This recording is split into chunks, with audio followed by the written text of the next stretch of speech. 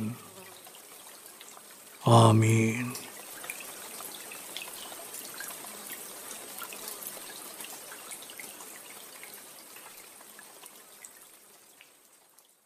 প্রিয় শরীদ, এক চমৎকার আবেগময় সময় কাটিয়েছেন আপনি। আমি এখন 0 থেকে 7 গণনা করব। আপনি পুরোপুরি জেগে উঠবেন, শারীরিক ও মানসিকভাবে পুরোপুরি সজীব, উৎফুল্ল, তার তাজা অনুভব করবেন। এবার লম্বা দম নিন। 0, 1। আবার লম্বা দম নিন। 2, 3। আবার লম্বা দম নিন।